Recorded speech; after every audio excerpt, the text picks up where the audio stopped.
A football life is presented by Chase.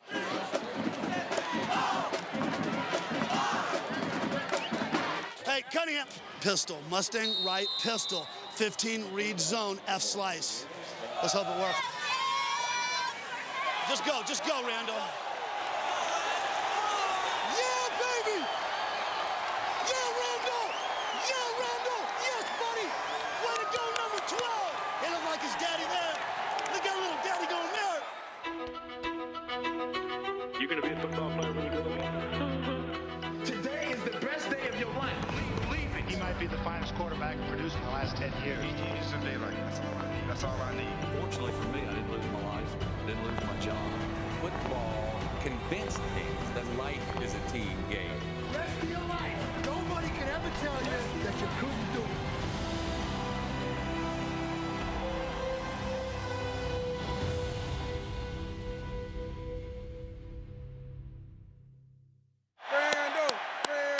Randall. That's why I still look good on you, baby. Oh, right on. Still look good on you.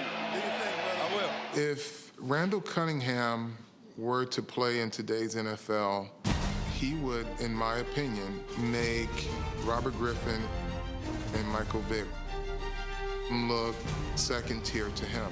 I would put him against those guys and it wouldn't even be close because he was a bigger guy, as fast, as strong, and he could do more with the football. I would really love to see Randall Cunningham at 23 come back to the NFL today with some of the offenses that teams are running now. I mean, I would love to see him in the pistol. I would love to see him in the read option. You take him from that era and you put him as a young man in this era. And there's no telling what he could do. I think in today's game, it would have been amazing. I don't know if you could have stopped this guy. I really don't think you could. He could flat run.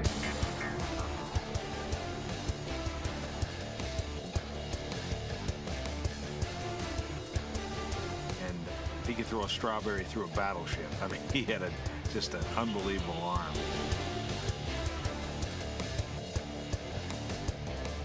There was at least 17 to 20 times where I had him dead to rights, and he slithered out of it. Man, I keep beating this guy, and Randall still runs out around. He gets wide. I don't understand it. There's been a lot of good scramblers in this league, but in my opinion, Randall Cunningham is number one. He'd make you look like a fool. You know, I saw footage of Fran Tarkington. You know, they talked about Roger the Dodger and how he could dance around. But those guys didn't do it the way Randall did. Randall took it to a whole different level.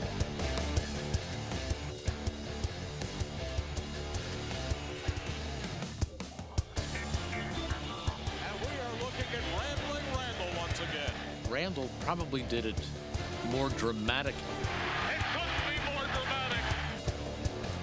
And more spectacularly. Cunningham leaping in a marvelous athletic play. Than any other quarterback before or since. Though he's been retired since 2001, Randall Cunningham is still busy on Sundays. He's the founder and pastor of Remnant Ministries in Las Vegas, Nevada. Jesus, Jesus, Jesus! Remnant Ministries is a movement that God began because I wasn't trying to be a pastor, nor was she trying to be the wife of a pastor. We start this Bible study.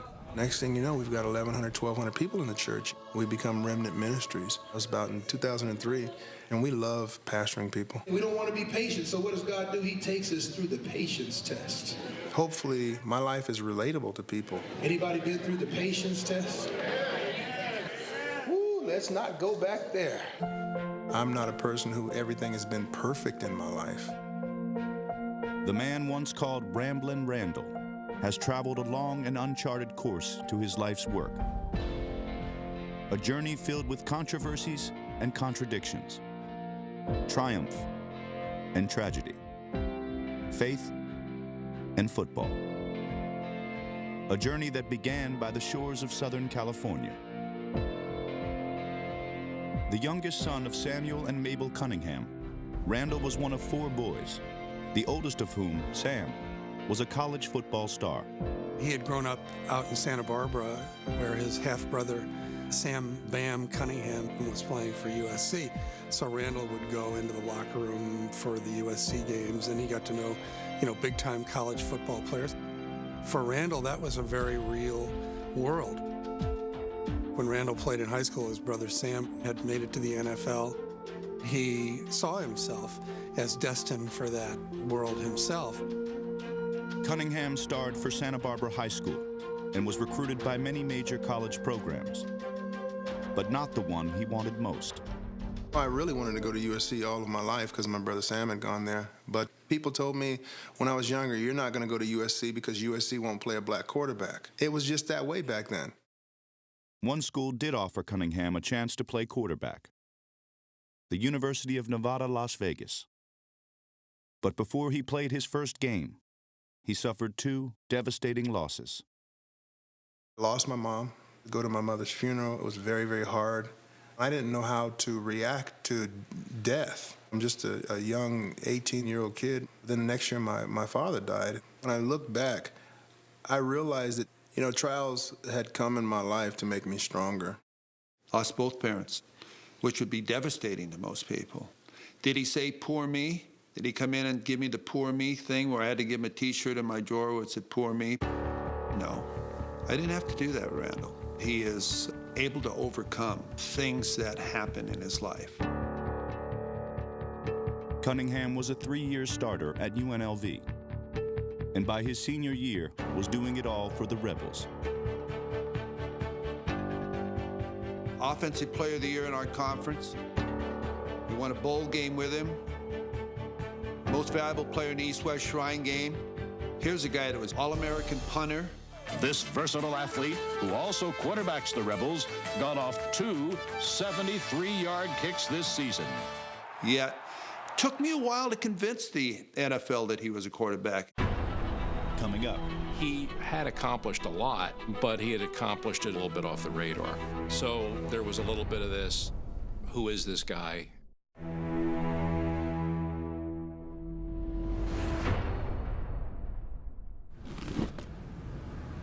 Randall Cunningham II is currently a highly regarded high school quarterback prospect.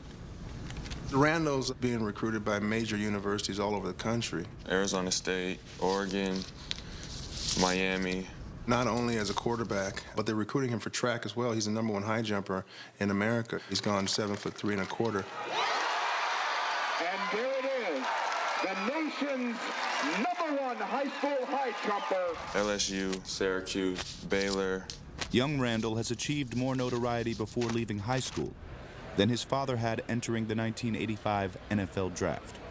Strike up the band. We have our first quarterback selected, and is it a surprise? I think it is. A lot of people project Cunningham as a real project, but a guy with great natural ability. It takes a long time to get rid of the ball. We were suspicious because he didn't come from a big-name school. We heard he was a running quarterback, and that makes you suspicious. No one knew he had the arm that he had, so there was a lot of doubt. Philadelphia knew little about Cunningham, and he knew even less about the city. I had never been to Philadelphia before. I was this West Coast kid with a jerry curl. People couldn't figure me out. I couldn't figure myself out. I knew about Ron Jaworski and Mike Quick and the players. I didn't know anything about the city. And then, to find out it was 40% African American, that even shocked me. And I'm just looking around, I'm like, wow, inner city. It came from California. Go to the beach, shoot the tubes, boogie board, and then be like, cool, dude, see you tomorrow. That's how I grew up. To go to the 5th largest city in America, I was overwhelmed. It's like a dream come true to be able to play for the Philadelphia Eagles here in Philadelphia. It's a great place. I wasn't ready for all of that. The great thing about being an Eagle is that you can be a part of something big. At training camp at Westchester, I can remember him pulling up in his Porsche 944. He didn't hide from the spotlight. Didn't carry himself like your typical rookie. He wore a T-shirt that said, "Ask my agent." 149! Early in camp, Cunningham irritated veterans by refusing to take part in a team tradition. Every player is asked to sing their fight song. It's no big deal. Get up on a chair, sing for your food, and sit down.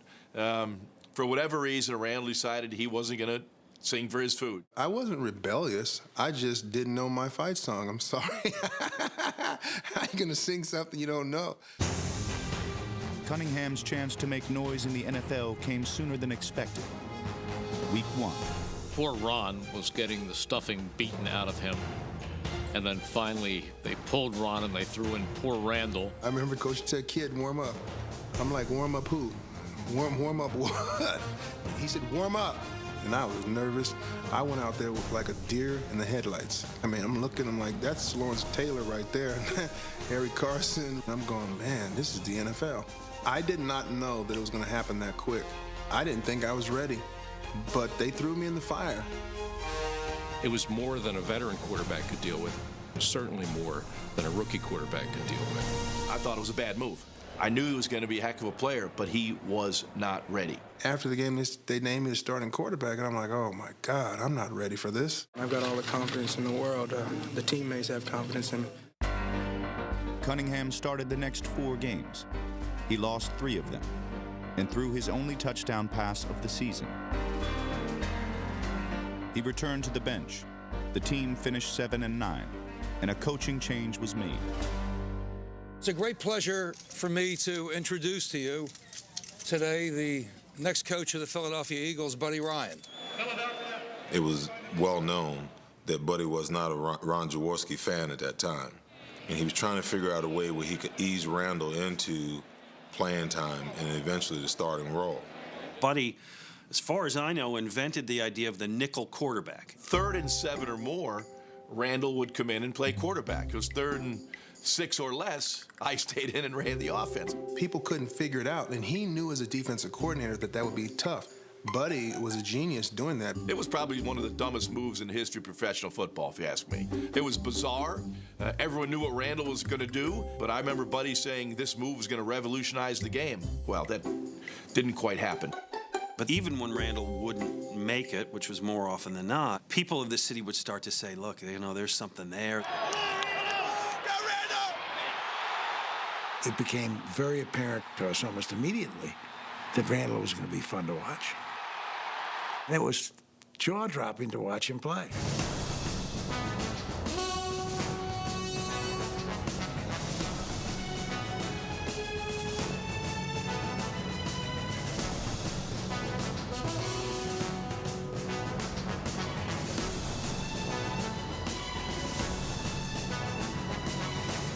I would drop back, I'd run around, and just be an athlete. Being put in a situation where the odds are against me, it was really part of my developmental process as a quarterback. Philly's unique third down specialist began to draw the attention of the rest of the powerhouse NFC East.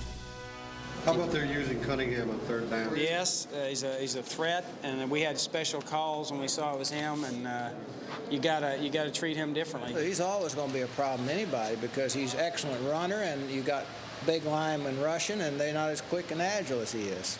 Cunningham gives him a little different dimension, of course, and he got him some impetus there and made a couple plays for him. You know, playing Dan Fouts is completely different from playing a Randall Cunningham or somebody like that. Cunningham in there. We go 2-man combo. We got 2-man combo on a reduced. LT Samir on that. He was a hard guy to game plan against because you couldn't replicate him. You didn't really see anybody like him. Not only is he fast, but he was hard to tackle. I think we're looking at Plastic Man. The emphasis was for you to get deep and not let him throw the ball over your head. Get deep when he's scrambling, okay? We only get deep back there when he's scrambling. GTFB. Get the back. GTFB. With Cunningham, you were just never safe because if the receiver got behind you, he could get him the ball. I don't care how far it was. On the run, too. He didn't have to be set. He could be running, and guys chasing him, and still launch it 70 yards down the field. By 1987, Cunningham had supplanted Ron Jaworski as the Eagles' starting quarterback. His athletic feats had earned him praise locally, but he would soon become a national sensation. Up next. To this day, Eagles fans still tease me about it. It was after that that people began saying he would be to pro football what Michael Jordan was to basketball.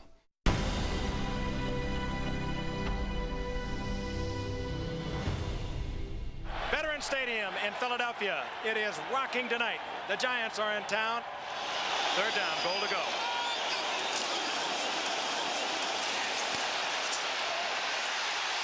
Look at that agility.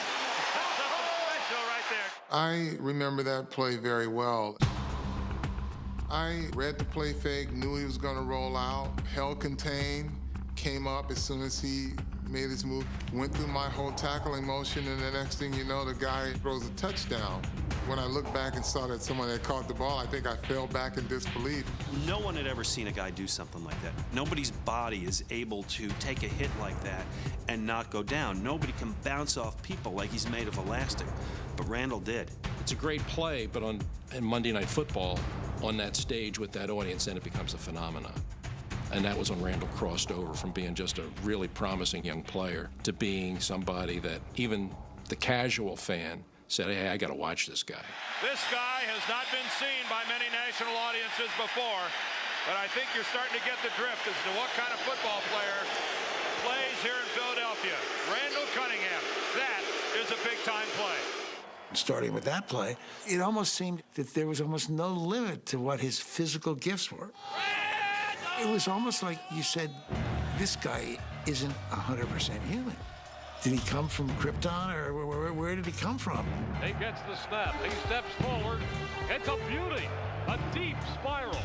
Fagan watches it bounce. In 1989, Cunningham unleashed a key 91-yard punt to help beat the Giants. It remains the fourth longest punt in NFL history. In 1990, he was voted league MVP by the Pro Football Writers Association, thanks to highlight reel efforts like this 95-yard pass play into the wind at Buffalo. He's heaving it deep downfield for Barnett, who leaps and has it. Barnett's going to score! There is nobody who does it better than number 12.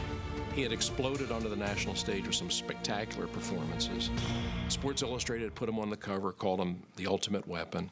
He was being compared to Michael Jordan or Wayne Gretzky. I mean, that's pretty heady stuff, you know, and Randall bought into all of it. They say we're celebrities. If we're celebrities, we're entertainers. If we're entertainers, we're supposed to entertain people. Michael Jordan entertains people. That's why people watch the Chicago Bulls. People love Magic Johnson. They think he's magic. The great one, Wayne Gretzky. Maybe one of these days people will look and they'll say, Randall Cunningham, you're there. Randall was hyped to an extreme. It would have taken a spectacularly self-possessed individual not to have gotten carried away on that wave of adulation and celebrity, and Randall definitely was carried away with it. There's quarterbacks nowadays who won't run like I just did, pocket quarterbacks. And you think I wouldn't do things like that nowadays. But that's not me. I'm daring. I'm Randall Cunningham, the John Wayne of the Western days of our football team. I mean, he enjoyed the whole part of being a celebrity quarterback. Yes, Randall Cunningham, please. Randy? Speak up, could you? Got water in my ear. He became a celebrity. Right. What's the pay? Nothing's wrong with that. A celebrity quarterback, there are a lot of those. You know, why not go to a big party? Why not hang out with the Hollywood set? It's better than some old boring party hanging out with the offensive lineman after the game. Who wants to do that? You can go to Whitney Houston's crib. Cunningham once left a preseason game at halftime to attend a party thrown by Whitney Houston and was later caught by the tabloids with the singer on a Caribbean getaway. It was something that just happened. You know, we spent a day and a half together as friends. And that's what it was. Got away from everybody and then just happened to be someone in the bushes shooting. It was just another aspect of my life. I mean, he was a superstar. He mingled with some of the most famous people at that time. People wanted to watch him on the football field, and they wanted to get to know him off of it. He was just that unique. Randall, I think, always saw himself as a celebrity. He would identify more with someone like downtown Julie Brown or Arsenio Hall. This was his reality. I was very influenced by Arsenio Hall back then. I had gone on the show about 3 times. We had become friends. Because he was a big star, one of the local TV stations wanted to do a weekly Randall Cunningham show. Every city kind of has those. The quarterback has his own show. If you tuned it in, you wouldn't have known if it was a football show. It played like a knockoff Arsenio Hall show. That's kind of what he wanted it to be. You know, we joked about it incessantly in the locker room, especially the outfits. It's like, dude, just put on a regular suit, man, and call it a day. It was the one time during the week that I can go there and be myself. I can go in front of the people who really cared about Randall Cunningham.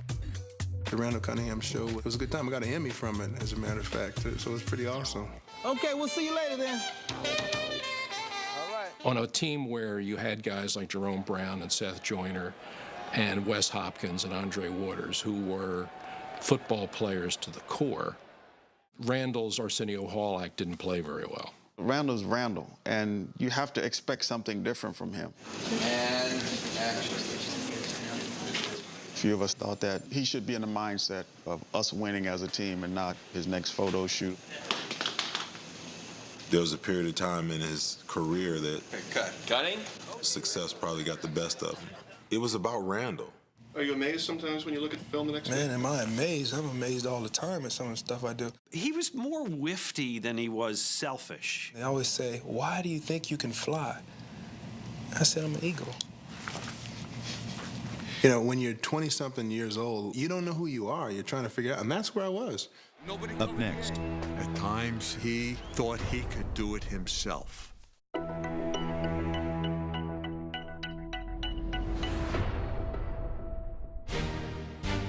By 1988, Randall Cunningham had led the Eagles to their first playoff berth in 7 years.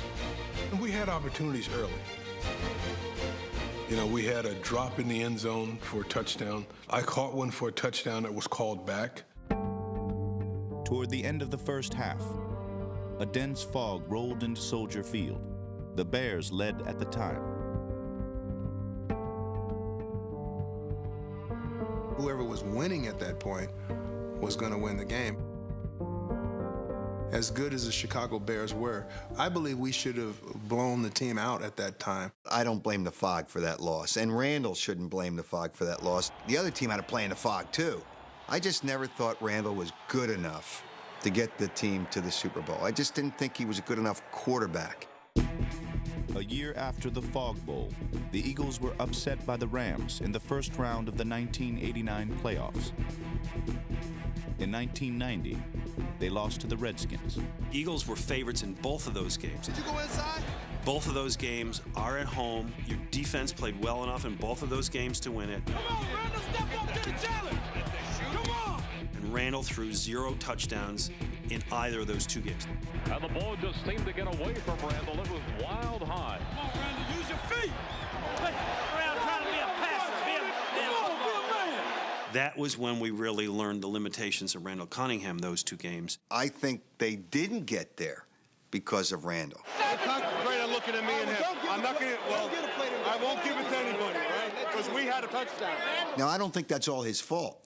I think that's Buddy Ryan's fault as well. I think Buddy Ryan let him just do whatever he wanted to do. I was free to do whatever I wanted to do. Buddy said, just go make 5 big plays, and we're going to win some games. 5 big plays. That usually wins the game for you. Everything was built around him. Following the 1990 season, Buddy Ryan was fired and replaced by offensive coordinator Rich Kotite. Richie, his philosophy was totally different.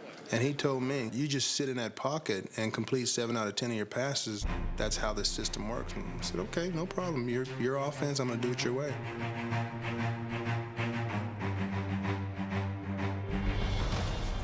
Now, the first play of the second quarter, Randall and maybe the Eagles' hopes for the season were grounded. Cunningham had correctly predicted if he ever got hurt, it would be in the pocket. I got injured in the pocket, and I was so upset about that. With Buddy, I was always able to move around and do whatever I needed to do. Now, to me, I was sitting like a lame duck, and when I got injured, I threw all the blame to him. I was sitting in that darn pocket, you know. That's not my style, you know. And a lot of people have criticized Randall Cunningham because he runs out of the pocket so much. Well, I've ran out of the pocket and I've been healthy. When I come back, I'll be back to the old Randall. He drew some plays in the dirt. Some of them worked. But as a coach, you're structured. You got to look over there, and I'll get him a break off, okay? And I was becoming rebellious at that time. I just didn't agree with his philosophy. Tank was wide open, and I know you're thinking of getting away from the rush, but let it happen in its normal progression. There was an individual thing in his mind that he thought he could do it himself. There comes a time when you have to just say, no. Cunningham staged a heroic comeback from his injury, but couldn't help taking a swipe at Kotite with his latest marketing venture. I'll be back scrambling. All of the questions were, do you think he'll ever come back from that injury? And that was my answer. Oh, I'll be back scrambling. My marketing guru, Terry Bender, said, hey, man, we need to make a hat. We could be very prosperous off of this. And I said, yes, let's market it. That was typical Randall. When he came in the locker room with these I'll be back scrambling t-shirts and hats, nobody was shocked. Nobody was shocked. We would not have expected anything different. Eagles trailing by 10. Kotite and Cunningham would win a playoff game together in 1992. Keep playing tough and smart. But it was a momentary thaw in their relationship. In 1993, Cunningham broke his leg against the Jets. He missed 12 games and launched another marketing campaign. Let me be me. That was slogan number 2. It was just a way of me marketing. It wasn't like, Kotite, let me be me. You know, it was just like, you know, I need to do things the way I do them. And it was kind of a slogan of the players, too. The let me be me, you know, I think didn't work for a lot of people. It didn't work for me. I mean, I can't run my route a certain way, and my head coach says, I can't let you run it that way. And I said, well, I need to be me. That's when, you know, he kind of, you know, shook a lot of guys. By 1995, Rich Kotite had been fired. The new man in charge, Ray Rhodes, brought with him a young, strong-willed offensive coordinator. Probably a rare situation where the quarterback is actually older than the offensive coordinator. Has that translated into any uncomfortable situations? Don't be running out of control with the flanker standing out there. Be smart. John Gruden, who I love very much, is very high-strung. Football. That's 2 major ups already. Gruden, why you got to kill him like this today? Give me something, man. Everyone knew that to learn the West Coast system, it took about 3 years before you became successful. I knew that also. So I was cramming and trying to memorize every single thing. Let's go east right, F short, 2-jet double cross, Z quick. Let's go east right, F short, 2-jet double cross. Give me that again, double arrow. Double cross, Z quick. And I guess I got overwhelmed with it. Brown 58. Is that right? It's got to be over here, right? And then go back. Solo left view motion. Solo left view motion. All right, hold up. John Gruden really brought in a system and made me do things that I was not accustomed to doing. Randall is struggling big time. Cunningham struggled with the quick timing throws of the West Coast offense. And by the 5th game, was benched in favor of journeyman Rodney Peete. He was not happy. And it was a very difficult situation just living in that city. And it's like everybody turned against him, and we were expecting little Randall. So it's such a bittersweet thing. As Cunningham watched from the sidelines, Peete led the Eagles to a playoff win.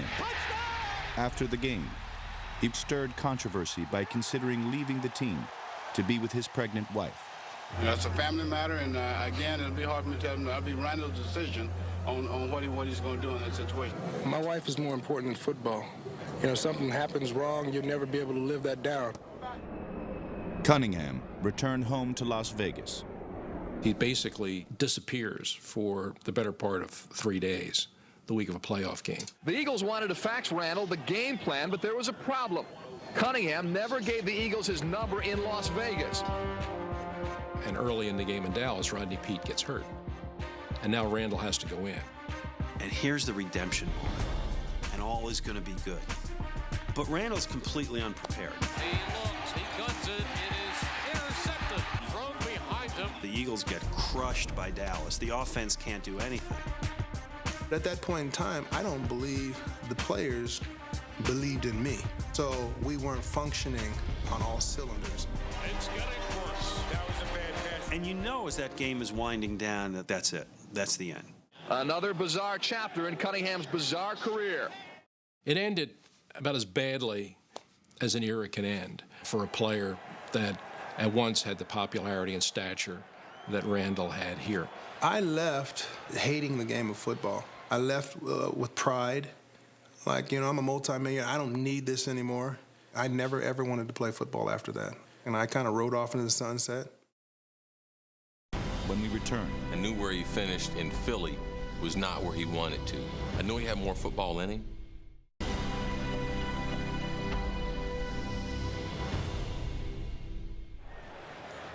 Following his retirement from the Eagles, Randall Cunningham returned home to Las Vegas. I started the marble company. He just submerged himself into the work of the company. He totally learned how to do all of these edge details. He was grinding, he was bullnosing, he learned how to cut the marble slabs. He was working until 10, 11 at night. People were so surprised that Randall Cunningham was coming to tear out their carpet and put in a new floor. When I look at my son, Randall II, and the responsibility that I had with him, I think that I needed that year off to be able to learn how to become a father and to really find myself. So I did a lot of soul searching. Legends of the NFL. At Super Bowl 31 in New Orleans, Cunningham appeared in an alumni flag football game. Randall, go in motion on my foot. Randall Cunningham's been talking about a comeback. Does it start here? Yes! I went down to the Super Bowl and I run into Coach Denny Green. He said, "You coming back to play ball?" I said, "Yeah, I'm considering it." He said he wanted to play again. Still felt he was young enough to play, which I agreed with. I always thought he retired too early. We said, hey, if you're looking for the right team, we give it an opportunity. How you doing, man? Time to get a little football action in now. You're on the comeback trail now. You got to keep it going. Have yourself a good day out there.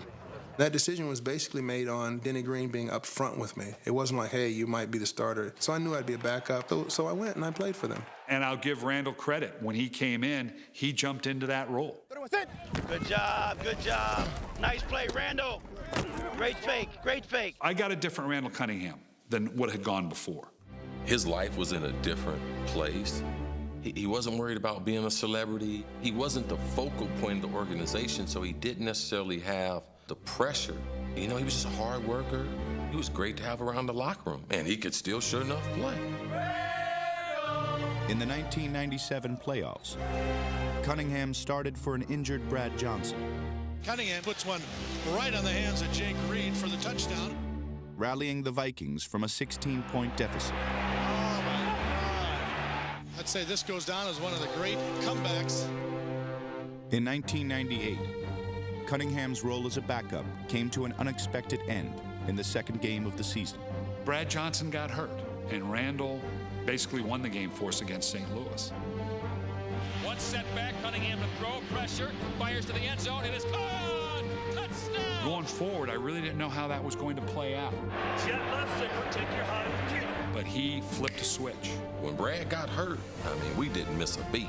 Actually, we felt like we might be more explosive because Randall was really the only person who could reach Randy down the field.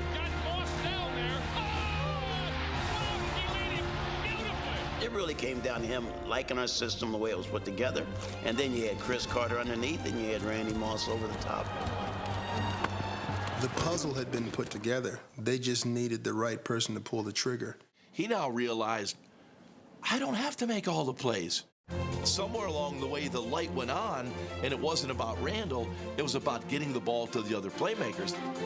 He became a really different kind of player. He had all the same kinds of skills, but he applied them so much better. It wasn't just the plays that he made. It was the mistakes that he didn't make, I think, that made the difference in here. The Vikings went 15-1 and scored a then NFL record, 556 points. Minnesota's magical season thrust Cunningham back into the spotlight. He was named NFL Player of the Year and once again graced the cover of Sports Illustrated. There couldn't have been a better title for that cover. I was being restored. I was being redeemed. It was all a part of a great team that didn't need me.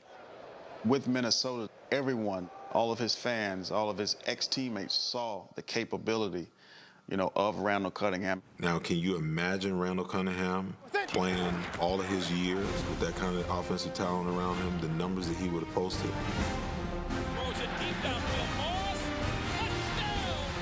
He would have been a surefire first ballot Hall of Famer, bar none. What a pass! In the 1998 NFC Championship game, the Super Bowl was within reach.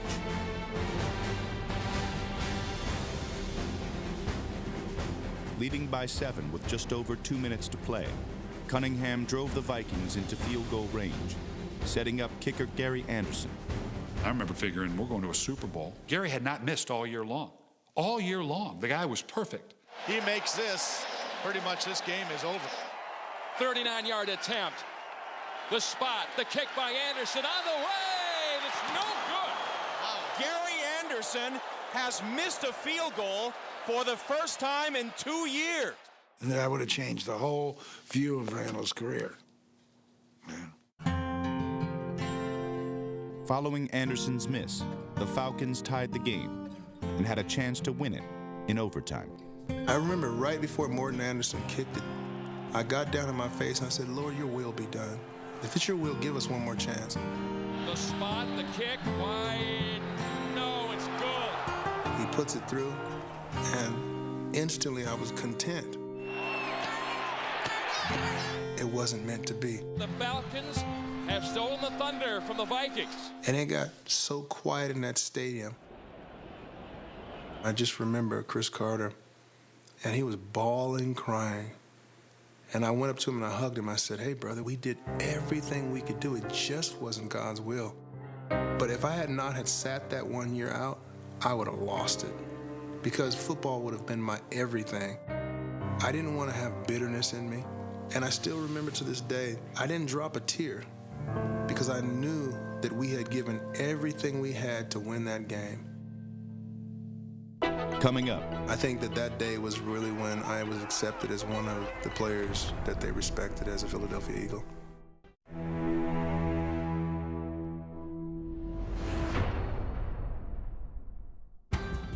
Randall Cunningham left Minnesota after the 1999 season. In 2000, he backed up Troy Aikman in Dallas. In 2001, he joined the Ravens, though at 38 years old, his role was more mentor than mainstay. I've never been nervous like this.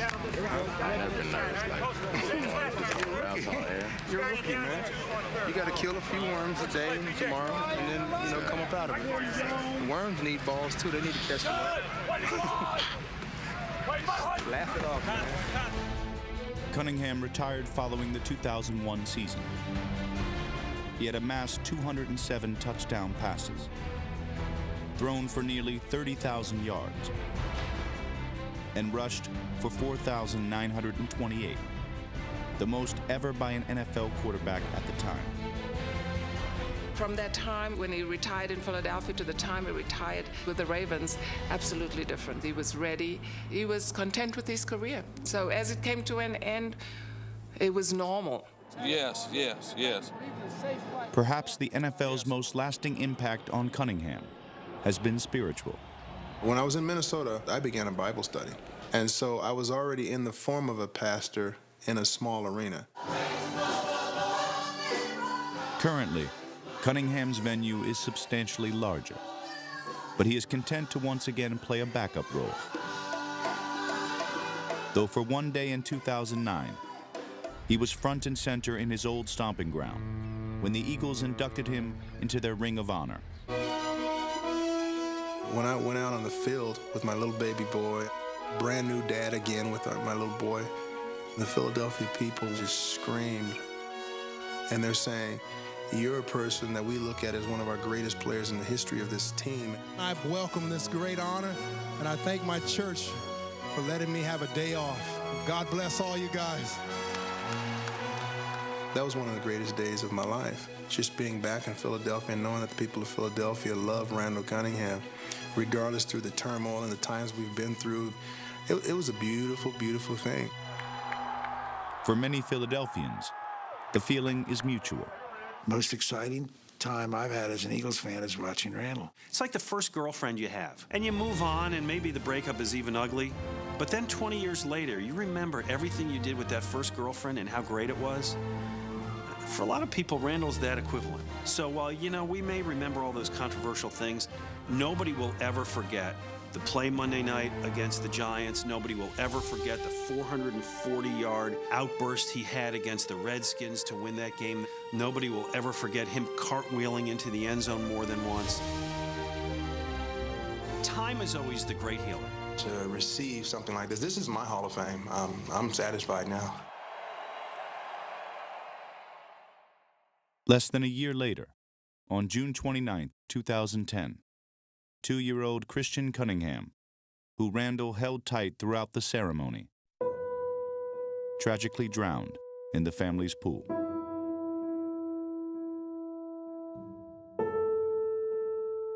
He was a radiant, beautiful child, and that's truly what we are. We're God's children. We're here today and gone tomorrow, and that was God's will for him to go on back home. And so we celebrated his death. It was not a funeral. It was a going home celebration. We've been grieving since last Tuesday. It's time to rejoice now. And we celebrated the time that we had with him and the time that we'll be in paradise with him. I was his earthly father, but our Father's with him now. Hallelujah, somebody. Come on, hallelujah.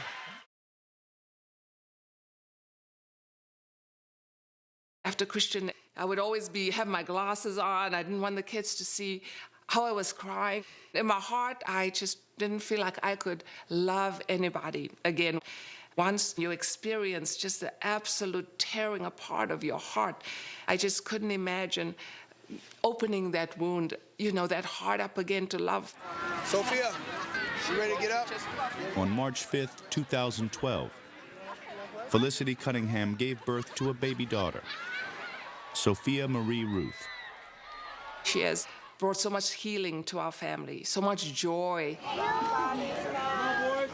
Just little things like noise. It was a strange thing after Christian. Everything was very quiet. And Sophia has totally changed that. So there's noise, there's laughter, there's joy, and we have been tremendously healed just by her birth. That's what's kept us going, the whole family. Today, Pastor Cunningham performs baptisms in the pool where Christian lost his life and has resumed preaching on Sundays. Sometimes they hit a bump in the road and they learn from that trial. God is taking that person through a maturation process. There comes a time to understand that it's not about us. And once again, there is football. There we go. You say thank you, Mama? On a recent autumn Saturday, Bishop Gorman High trailed by 4 points with just over a minute to play.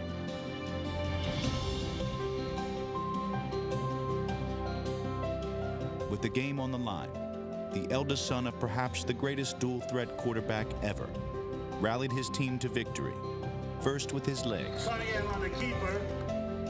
then his arm. Cunningham back, he's looking, he's floating it for the end zone.